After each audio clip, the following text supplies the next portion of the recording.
Please take a seat. The show will begin in just a moment.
Hello, everybody. How are you? How are you? Thank you so much for being here. Welcome to the Axios house. Welcome to this event on the power of the Latino vote. I'm Julio Vaqueiro. I'm the anchor of Noticias Telemundo. I'm very, very happy to be here. And just to get started, I want to welcome for the first interview, welcome to the stage, Arizona Senate candidate and Congressman Rubén Gallego.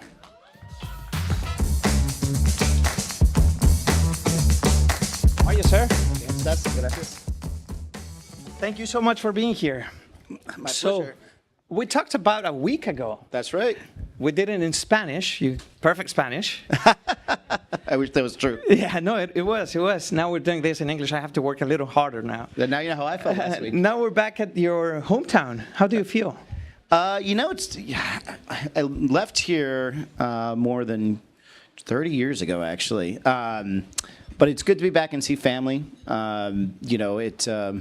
It's always good to see where you started, and it's kind of coming to full circle with what's happening now with the Senate race. Yeah. So you were raised at the South Side, correct? Yeah. Three younger sisters. Raised by a single mother. Single mom. That's right. Now you're coming back as a U.S. congressman. That's right. In a race to become a U.S. senator. Yep. So it's the American dream. It is. I feel my whole family's been living the American dream. My mom raised us on her own. As a matter of fact, I was walking. She was a secretary just down the street here at the, I think it's the Aon building. It used to be like America or something like that back in the day. So I used to come visit her when she was a secretary for a couple lawyers, and it was interesting to kind of see, because one day I thought I would be a lawyer. Thank God I avoided that. But she really did a great job. We actually are a success story, whether I win the Senate race or not. She sent 4 kids to college. None of us were supposed to go to college. She went back and got her degree. We have a teacher. We have a businesswoman. I have a sister who's a doctor here at Northwestern Medical University. It's really is an amazing story about America. Yeah, absolutely. So let's talk about the race. It could be really consequential. Your race against Kari Lake, your Republican opponent, it could define the balance of power in the Senate. Yeah, no pressure, right? No pressure, okay, exactly. Got it. Yeah, So how high are the stakes? Look, I think the stakes are high. There's a direction this country can go into or not, right? And I think the stakes are extremely high, especially for Latinos, right? If you look at the Latino community in Arizona, it is an aspirational community. It's growing. It's people that want to start businesses, own homes, want to be able to send their kids to college, they want to live as part of the American dream. And what Kari Lake and the Republicans are offering will not take them into that direction. And so as someone who, I am here because I always had aspirations of living and accomplishing the American dream. The most important thing of being able to do that is actually believing that you can do that, right? Actually seeing that, hey, I can go to college. Yes, I can get a scholarship. Yes, I can buy a home. Understanding that you can do it and knowing that people are fighting for you is just half the battle when you're in the kind of a poorer economic status like I was. What I see coming from the Republican Party, and in particular from my opponent clearly can say they're not offering solutions. They're just offering more division. They're just telling you who to hate, not what to do and what you're going to do. So you did talk about the extremism in your opponent in our last conversation, and you talked about the importance of bipartisanship and your ability to work across the aisle. How can you assure voters that you will be able to deliver legislation?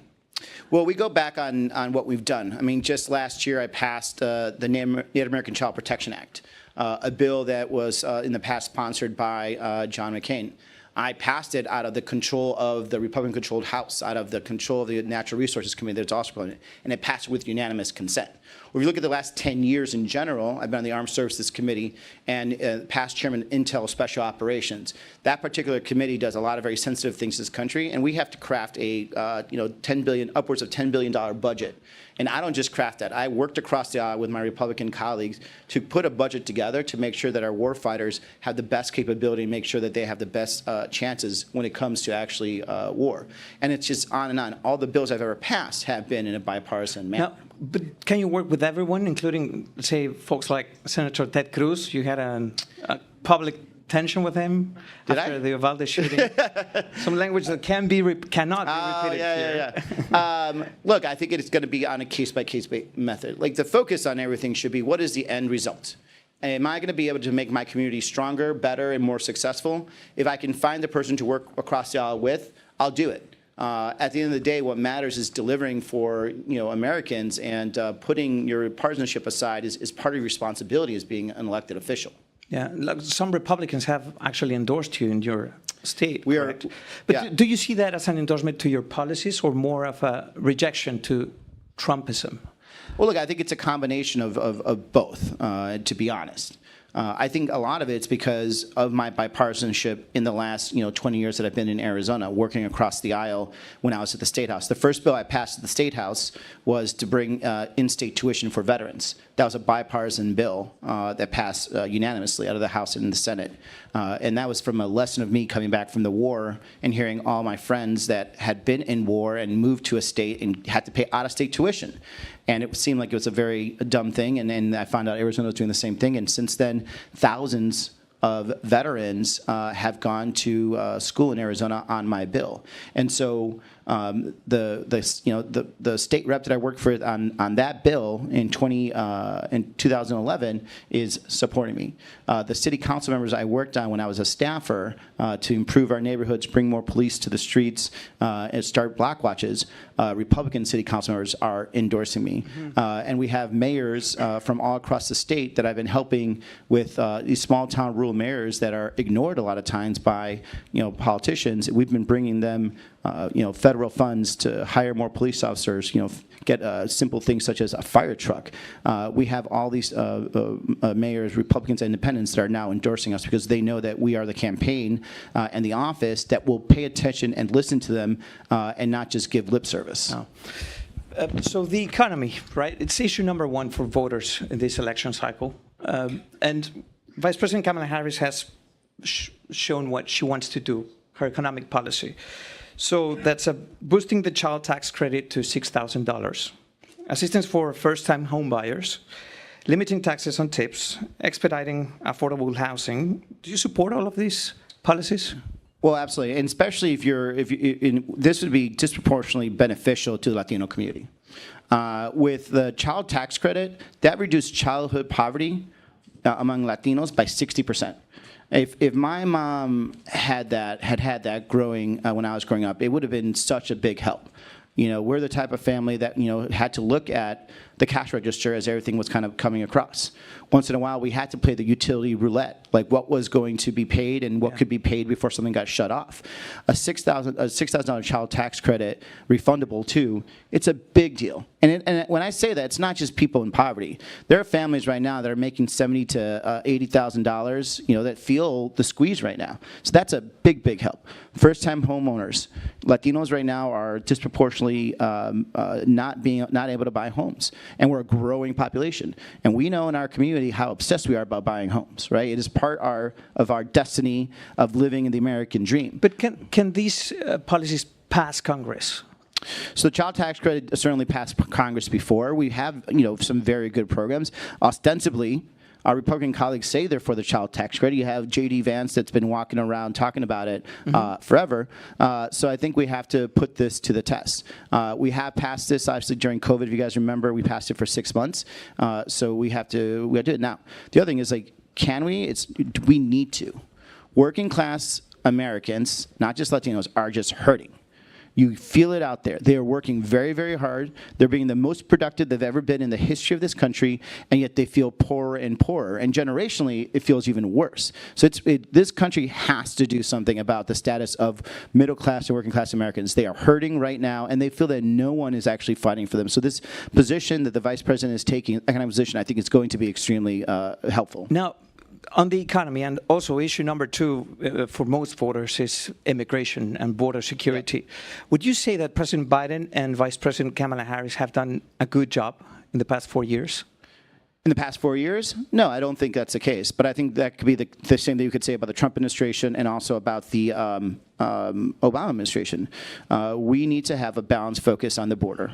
And, I thought there was a very good approach that the Biden-Harris campaign, the administration took with trying to pass the comprehensive border bill that was a bipartisan, that would have brought more border patrol to the border, more border judges, immigration judges, would have brought more resources to our small towns. Like, I talked to the mayors in Arizona, the mayors of Nogales, the mayors of San Luis, the mayor of mayors along the border in general, and they're hurting. So that when Republicans, especially Donald Trump and Carrie Lake, rejected that compromise bill. Also, some Democrats also didn't want that bill.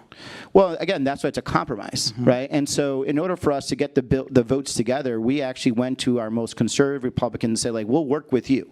And a lot of us wanted to see some level of immigration reform. We wanted to exchange, dreamers on that. It was not going to happen. And unfortunately, that's how we didn't have some support. Now, you did work with Republicans to push a bill that expedites CBP hiring. And you are proud of it. You are the first Democrat to do that, right? What do you think that other Democrats haven't joined you in that? I don't know. I think there's a lot of Democrats that don't understand that you could be for border security and for immigration reform.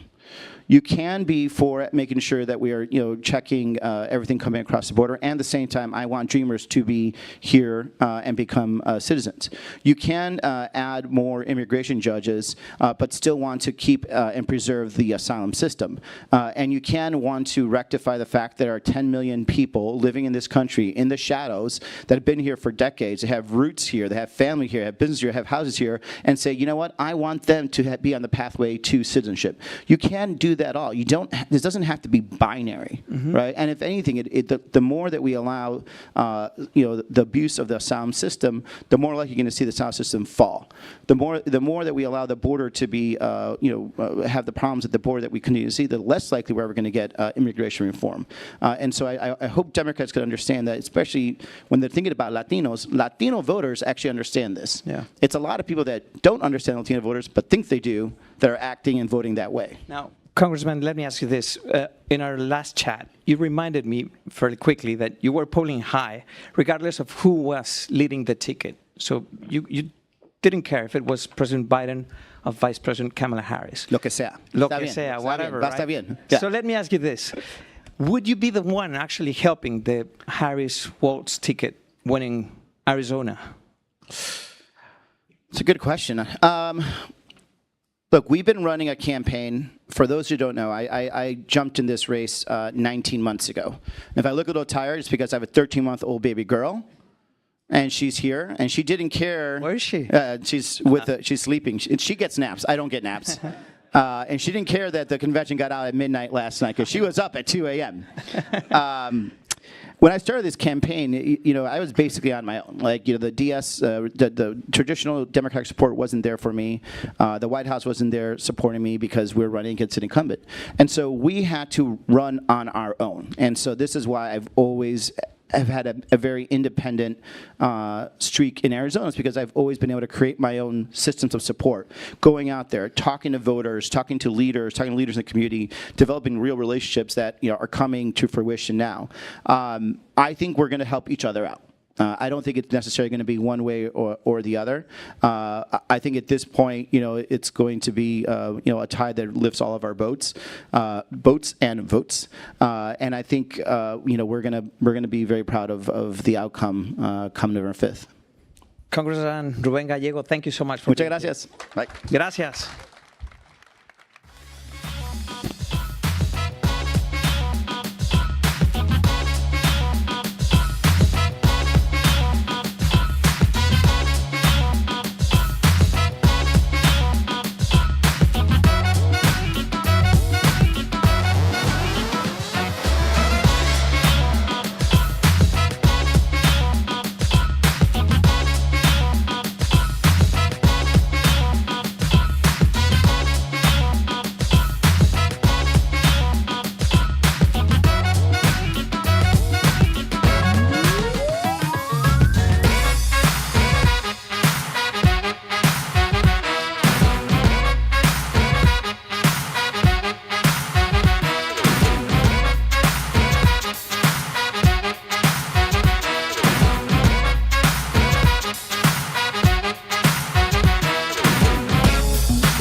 Good afternoon, everyone.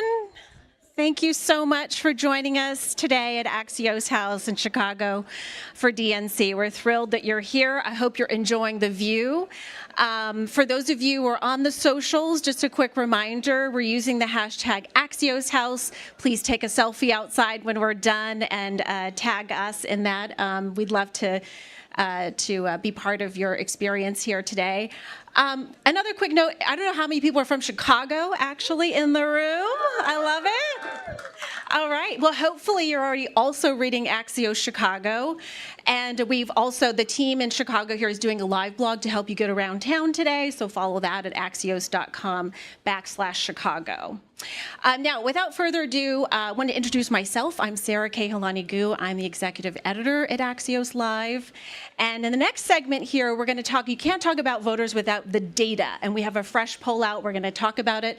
I want to welcome our next guests joining me on the stage, the CEO of the Harris Poll, John Gersema, and the former DNC chair, Tom Perez. Welcome.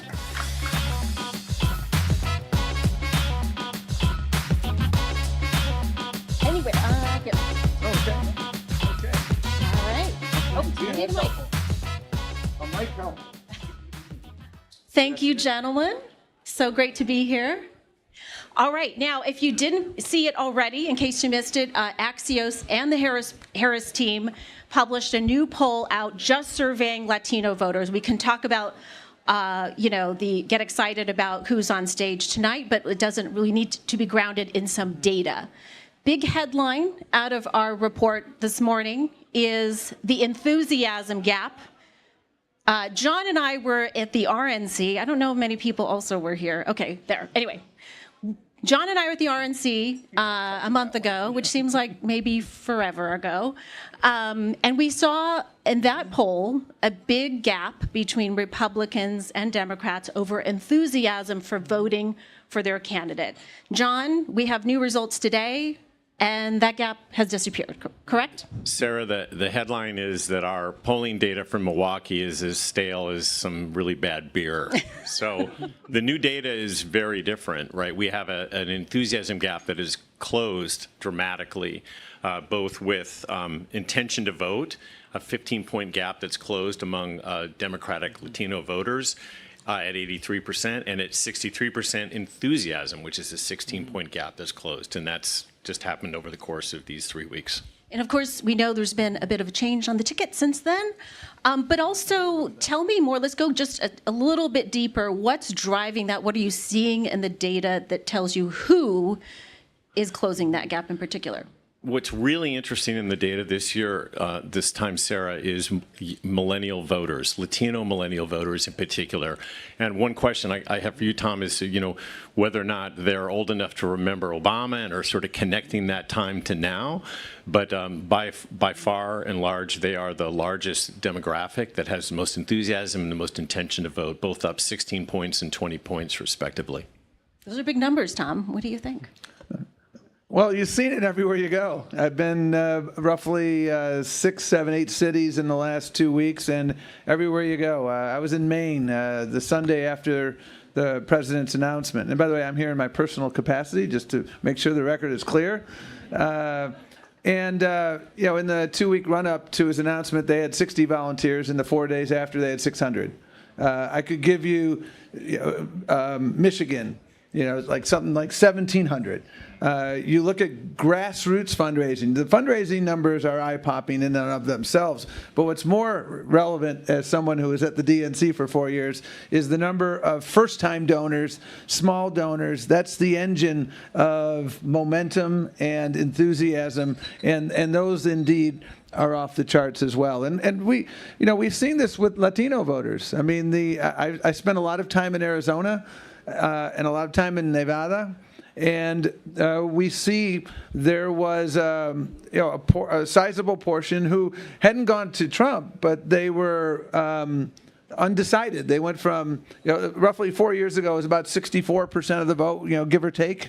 This time around, we were about 13, 14 points lower, but they weren't going for Trump. They were, again, do I sit on the couch or do I do something else? And now that is springing back. And you look at a lot of polling that we've seen, and, I'm looking at New York Times, NPR, CBS, and we're getting back to those levels we saw in 2020 with the big, I'm not going to call it a caveat, but with a big footnote of the Latino vote is growing.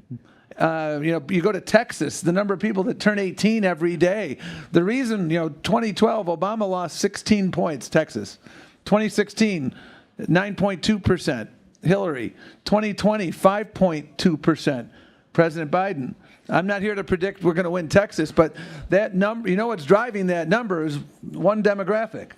And that's what makes it so Latinos. Interesting, right? That the millennial Latino voters and Gen Z are up 8 points. Latino women are up 6 points, respectively. So there's a lot of enthusiasm. Right, but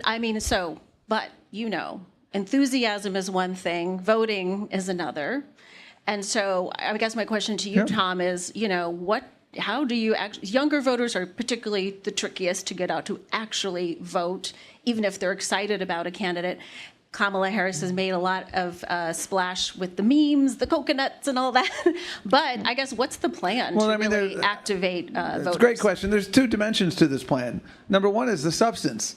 And that's where we're really strong. Latinos care about economic issues. And you look at the Latino unemployment rate. You look at the number of Latinos who've started small businesses. You look at the number of Latinos who now own a home. I mean, these numbers are all moving in the right direction.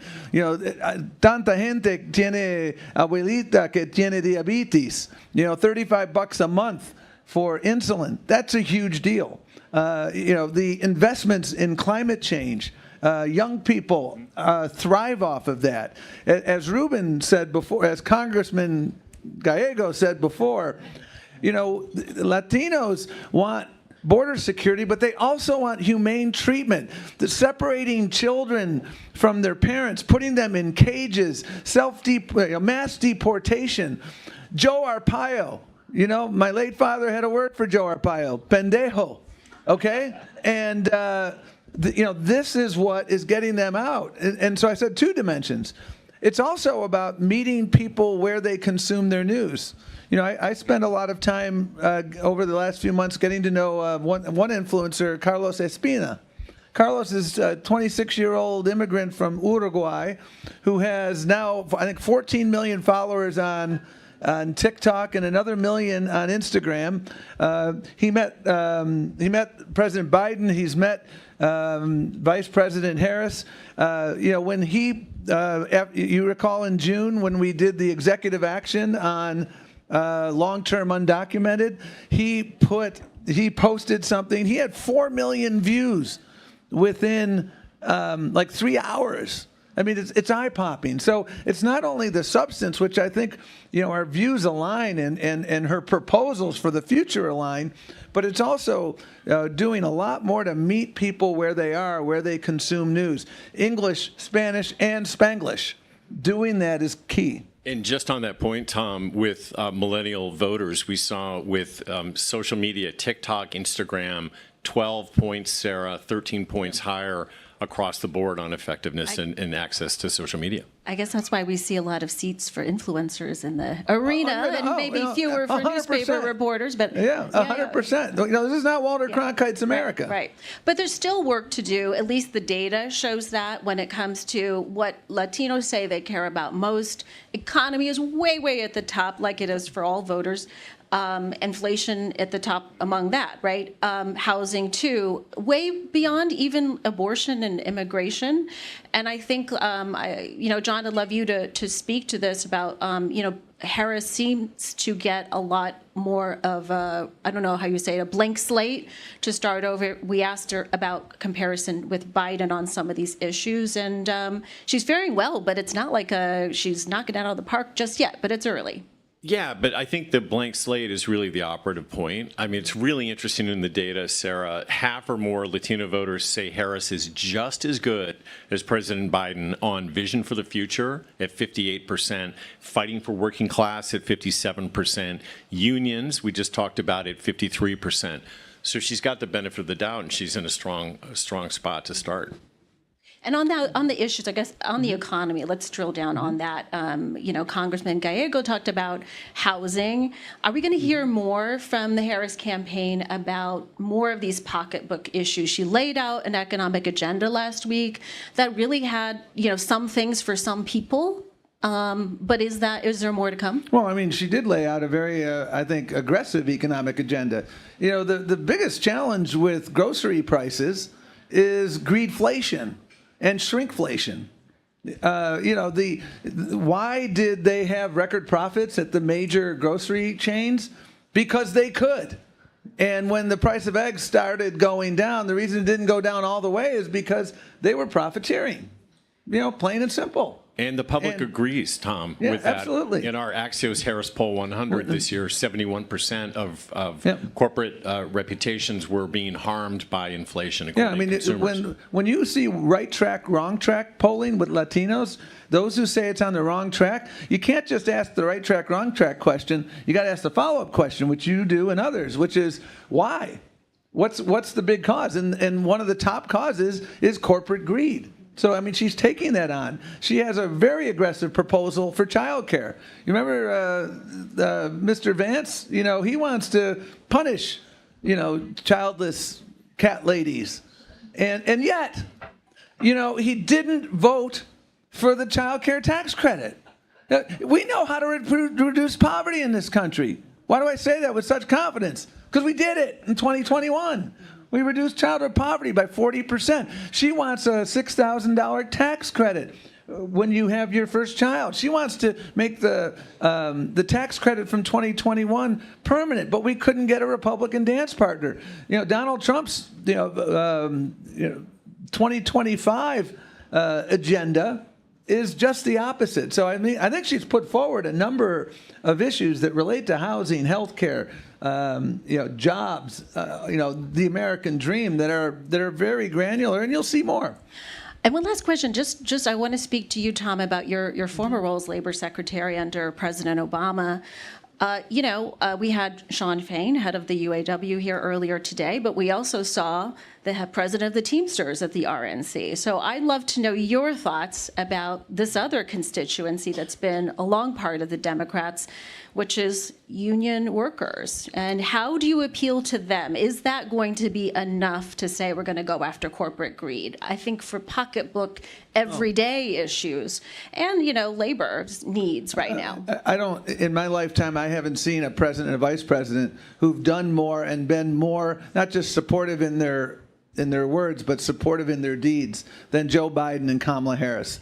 And Kamala Harris's support for the labor movement is not something that she came to when she was vice president. Go look at what she did. She was walking picket lines as well as Joe Biden. And so she has been doing that. And they've delivered for labor unions. You look at the NLRB, you want people on the NLRB who actually support the right to organize. You look at the Inflation Reduction Act. The Inflation Reduction Act, which is one of the most transformational pieces of legislation, it incentivizes the private sector when you are addressing and thinking about clean energy investments, if you do so with a union workforce, you get a tax credit. If you do so in what's called a disadvantaged community, you get another tax credit. These are stackable.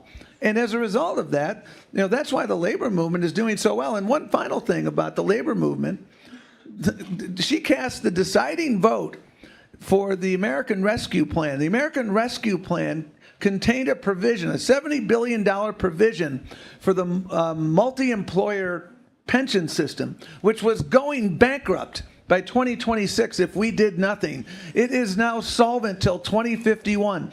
Teamsters in the tens of thousands, by way of example, in recent weeks, they had seen their pension cut 75% in some cases 2 years ago because there was no money left. They not only got their pensions restored, they got the arrearages. That is because of Joe Biden and Kamala Harris. And that's why I have confidence that the labor movement understands this. And by the way, one of the senior leaders in the Teamsters, whom I saw in Wisconsin, in Appleton, said, "Thank you, and please thank the president for me. And please tell him that this local is going to be going all out for Kamala Harris." All I right. digress. I love it. I love the passion. We'll have to leave it there. Thank you so much for this conversation, Tom, John. Good to meet you. Really good to meet you. Thank you. All right, and a few more things before we leave the stage here. Our next couple of interviews, we are wrapping here. Please enjoy outside, enjoy some bites, enjoy some drinks. We're coming back later this afternoon. We'll host New York Governor Kathy Hochul here on the stage. And former White House Chief of Staff and Secretary of Commerce, Bill Daley, the local guy you want to hear from. 5 o'clock, come here early. I hear the RSVP list is quite large, but we'd love to host you here. Hope you had a great time. See you later this evening. Oh, we're not? We're not. Oh, okay. We're Sorry, not wrapping one yet. more. We're not wrapping yet. Please don't go anywhere.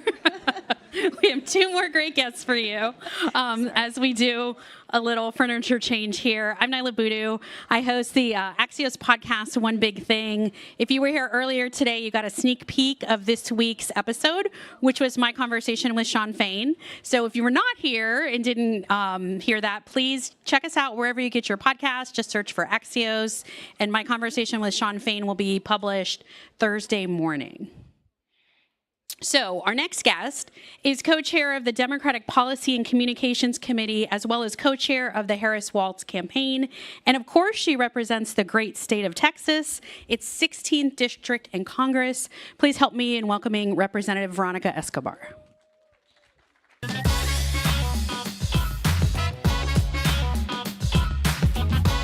Thank you. Welcome. Welcome Hey, to everybody. You can Good say to see hey you back. all. Hello. Thank you for being here. My pleasure. So you were the first woman elected to represent your district and the first of 2 Latinas to represent Texas in Congress. So I just wanted to start by asking how personally you were feeling about Kamala Harris being the first Black and Asian American woman to head a presidential ticket. Well, first, great to be here. Thank you for the opportunity. I'm feeling the way that all other Democrats are feeling, like super excited, joyful about the fact that a woman and a woman of color is being elevated on the national stage this way, that people are excited and supportive, just really over the moon. So let's talk about that enthusiasm, right? Because as we were just talking about, we're seeing this surge in enthusiasm reflected in the polling.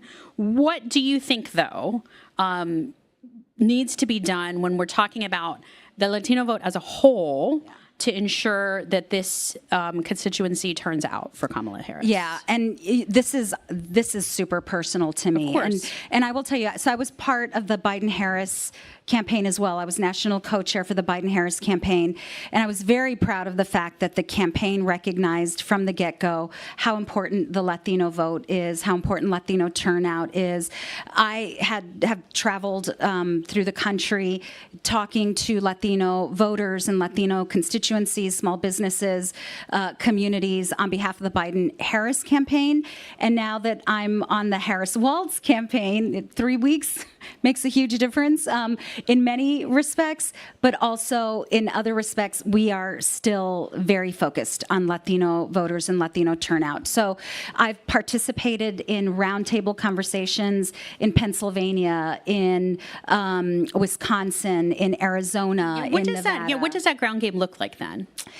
Two things. And Vice President Harris really nails it when she says that we're working to earn votes, which is really, that language is important because the signal we are sending is we are not taking anyone for granted. And I have heard, for years and years, I've been working in politics for decades now, but I have always heard from Latinos that many of them feel taken for granted. Like the assumption is they'll vote in the Democratic primary and they'll vote for a Democrat. We are not making assumptions. We are not taking the community for granted, and we're doing a lot of listening and engaging in addition to the ground game of knocking on doors. So the example that I provided, like roundtable conversations that I've had with Latino small businesses, which have benefited significantly during the Biden-Harris administration, especially Latinas who have opened up small businesses at historic rates. So talking with them about what we've done, because to be perfectly honest, a lot of Americans still don't realize that a lot of the good stuff that's been coming their way and in communities of theirs, that it came from Democratic majorities and a Democratic White House. So, providing information, but also doing a lot of listening and engaging and not taking anyone for granted. You have been vocal from the beginning about calling for a ceasefire in Gaza. What do you think having Harris at the top of the ticket, how does that change that? Well, I will tell you that, like with any... And in particular for voters as well, of course. Yeah. I think that the opportunity for a refresh is important because the way that the vice president has spoken about Palestinian lives and the impact that the way that Netanyahu has executed this war in Gaza, by calling it for what it is, horrific, is very meaningful. I know that different constituencies want to hear different things, and in many respects, she is a part of the administration that has, engaged with Israel in a very specific way that has elicited, obviously, very specific responses depending on the various groups. But she is her own person. And although she was a part, and still is a part of the Biden-Harris administration, she's going to forge her own path. And I think we're going to hear more about that in the coming weeks. Another top issue, of course, has been the border. Mm-hmm. Can I ask how you feel when lawmakers from outside Texas come to your district, or even when President Biden has said, let's shut down the border? Yeah. The border is super complex, and the challenge for many elected officials is trying to talk about that complexity in a quick soundbite, which you can't do. You can't do. You can't shut down the border. And I had a real, I spoke with the White House after the president talked about the border that way. You can't. The border is a dynamic place. We rely on our neighbor in, Mexico. And what do you say, what did you say to the White House about the economic implications of that for your home district and surrounding districts? And, and I think part of the issue is, interpreting what people mean to say. Like when I had the conversation with the White House, I just reminded them, we do depend significantly on cross-border trade. Our communities are inextricably linked. There's the old saying, so across the border from El Paso is Ciudad Juarez, and there's the old saying, when El Paso sneezes, Ciudad Juarez catches a cold, and vice versa. That's how close we are. And I will tell you, President Biden knows that. Vice President Harris knows that. this has been a really challenging moment in America because Congress has failed for decades to reform our outdated immigration laws. It really is on Congress to fix things legislatively, but everyone points the finger at the White House. I have always pushed back when my colleagues complain about the White House and the border or immigration, or when reporters talk about the White House and border and immigration. And I remind folks, this is a dereliction of duty of Congress going back decades. So given that, I mean, what then do you say, understanding this is a duty of Congress, and I think everyone agrees that our immigration system is broken. What specifically are you looking for in a Harris-Walz administration about what's different to be done now, whether it's about the border specifically or comprehensive immigration reform? That's a good question, because again, I want to push back a little bit. I want to see Democratic majorities in the House and in the Senate so that Congress can take action. So that's your answer, is we need to win. Democrats need to win. We've got to win up and down the ballot. We've got to eliminate the filibuster around immigration reform and other issues as well. The fact of the matter is the way that we're going to do this will be in a bipartisan way. It has to be, especially given what may or may not happen in the Senate. I have a bipartisan bill. It's a bipartisan comprehensive immigration reform bill, the first one to have been introduced in the House in a decade. And it's called the Dignity Act of 2023. It's not everything Republicans want. It's not everything Democrats want. But it addresses the issues at the border and beyond, opens up legal pathways, provides citizenship for dreamers, recognizes that migration happens long before people get to the border. We really need Congress to take action. To be candid, I'm tired of executive orders on immigration. I mean, it's why dreamers live so precariously, because they are living day to day wondering when the executive order will, essentially when a court will finally overturn it or finally legitimize it. It's Congress's job.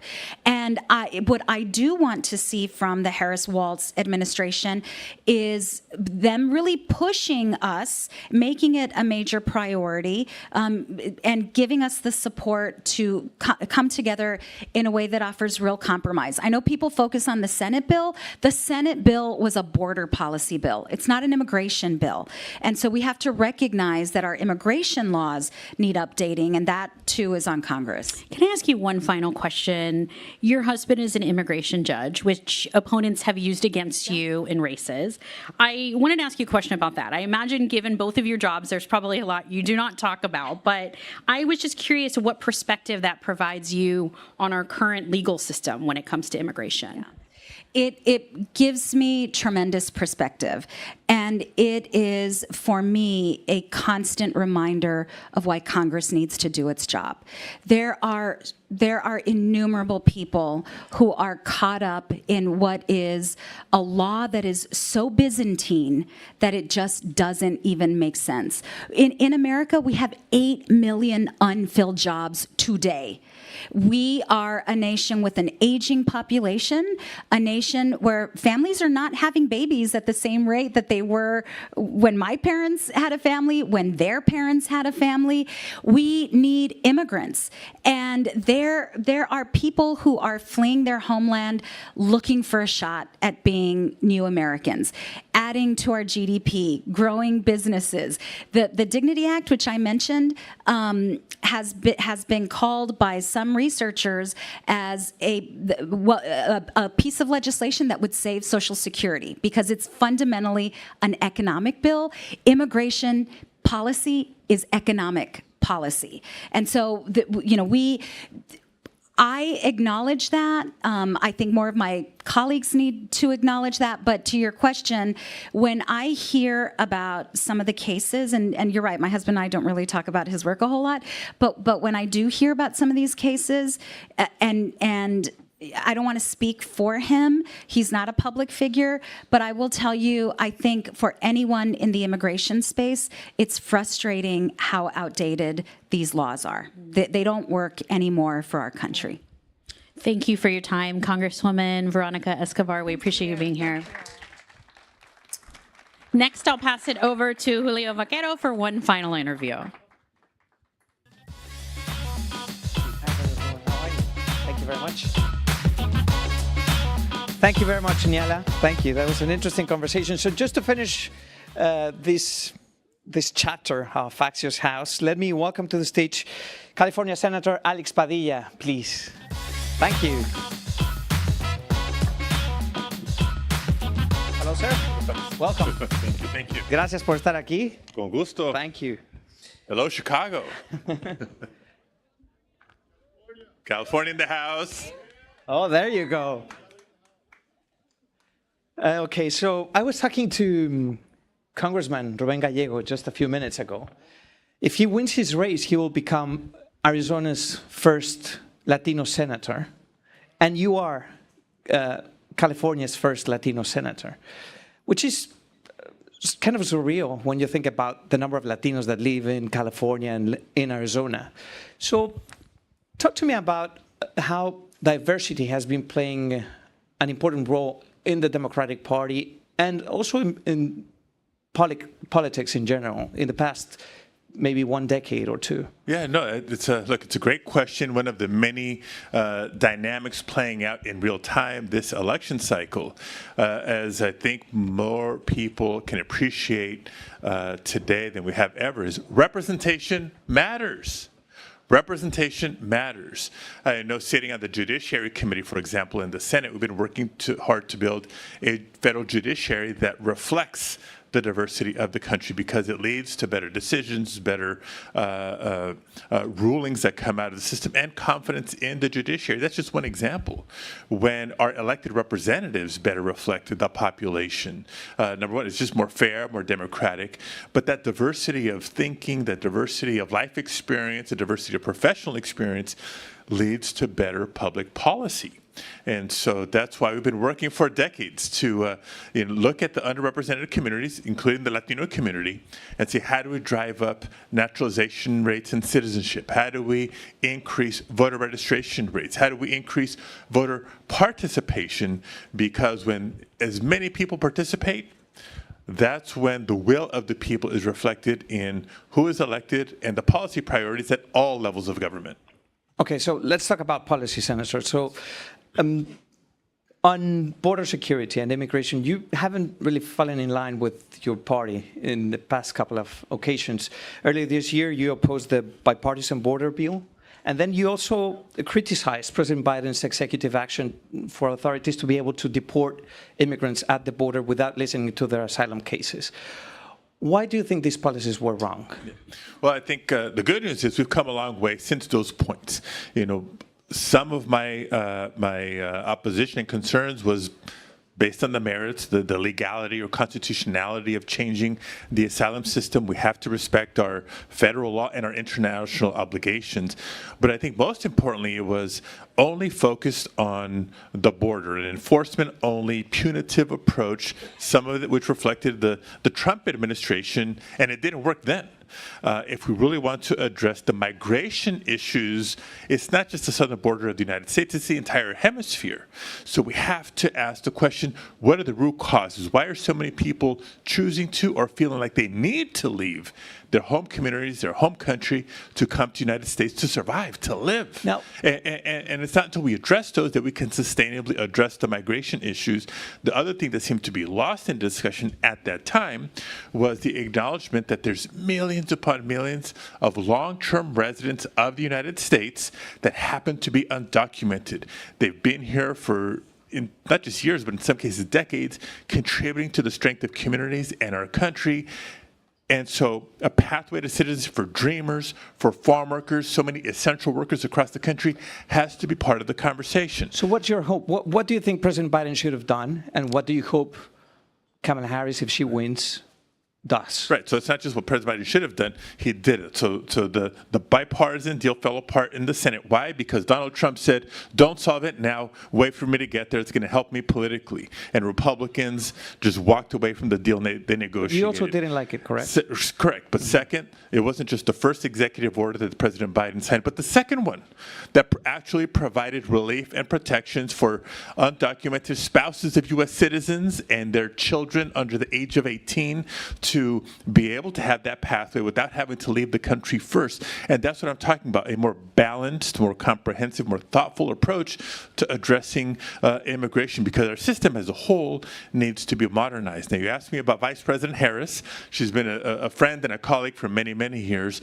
I know we all agree we need a safe and orderly and secure border, but she has also been pivotal in engaging Mexico and other countries in Central and South America to deal with this hemispheric migration challenge with the hemispheric strategy. And what's the result? Today, the numbers are way down, lower than at any point under the Biden administration, and lower than they were at the end of the Trump administration. And she's the first. She said it as in the past. She said it as a candidate for president, and she's saying it now.